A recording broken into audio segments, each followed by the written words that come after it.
Hello everyone, welcome to the Smart RN channel. My name is Henry. Today we continue with our series on the cardiovascular system, and in this video we look at atrial fibrillation or AFib. So let's get started. Now AFib is a heart dysrhythmia where the heart's upper chambers or the atria beat at a very fast and irregular rate. Now, this is caused by multiple pacemaker cells, which generate independent electrical impulses, and this results in chaos within the atrium. Now, remember we say that the primary pacemaker of the heart is the SA node, and if the SA node does not fire, the AV node could fire at a rate of 40 to 60 beats per minute, or if the AV node and the SA node does not fire, the ventricle themselves can generate electrical impulses at a rate of 20 to 40 beats per minute. Now, but in this situation, we have very many pacemaker cells in the atrium, and this is causing chaos in that atria because these electrical impulses are independent of one another. Now, AFib may either be acute or chronic, a condition that has just developed in this patient for one reason or the other, or it may be a condition that has been with this patient for some time. In AFib, we do not have P waves. Instead, we have F waves, and the QRS complexes are very narrow. Now, the R to R interval is irregular. The distance from one R wave to the other R wave is not the same, is irregular. Now, we cannot count these F waves, but if we are able to count them, then the atria will be beating at a rate of between 300 to 600 beats per minute. Now, in that mode, the atria is just quivering, it's just shaking. There is no actual pumping of blood. So the result is that this shaking or quivering state of the atrium causes the blood to pool in the atrium, and this may result in the development of clots in that patient. Now, ventricular response is determined by the ability of the AV node to accept and transmit electrical impulses to the ventricles. Now, we can have three forms of AFib depending on how these ventricles are going to respond. One, we have controlled AFib. Controlled AFib is where the ventricular rate is less than 100 beats per minute. Uncontrolled AFib is where the ventricular rate is between 100 to 149 beats per minute. And if the ventricular rate is above 150 beats per minute, then that's referred to as AFib with rapid ventricular response. Now, what are the causes of AFib?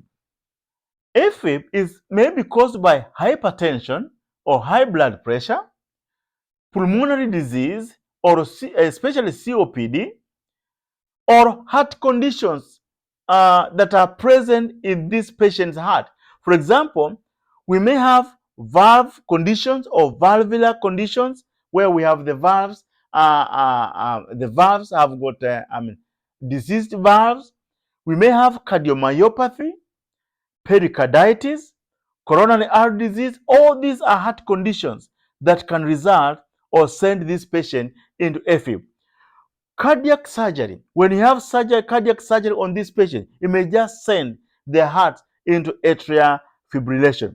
So what are the signs and symptoms? How do we know that this patient, or what are some of those signs and symptoms that you can observe in this patient's AFib? One, shortness of breath. Two, palpitation. The patient may feel like their heart is bursting out of their chest. Anxiety, they are very anxious. Dizziness, and even lightheadedness. Excuse me. So what are some of the complications that can develop from AFib? One, loss of cardiac output because the atria is just quivering and not pumping blood. So we have up to 30% loss in cardiac output. We have blood clots developing because of pooling of blood in the atria, hypoxemia, less oxygen in circulating blood, and even pulmonary embolia. This blood clot may just break and develop and move into the lungs. Excuse me. So how do we treat AFib?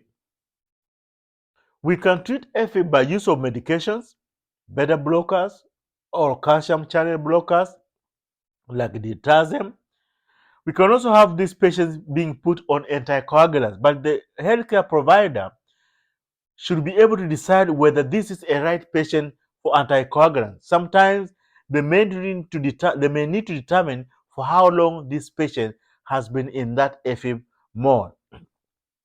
Cardioversion can also be used to treat AFib, and cardioversion may either be electric or chemical. Now, cardioversion is where we try to convert the heartbeat into a normal heart rhythm. We can use a machine, and that's electric cardioversion, whereby this machine is used to shock the heart. We send shocks into the chest, and these shocks are synchronized with the R waves of the patient to try to convert this rhythm back to a normal rhythm.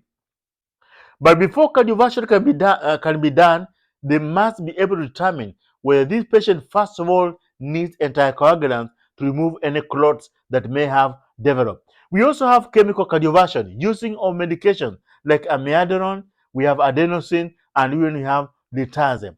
We can also have cardiac or catheter ablation. This is whereby the heart's electrical system is mapped, and those particular abnormal or those cells that are firing abnormally are identified and destroyed by use of laser beams. What are the nursing interventions for these particular patients in AFib?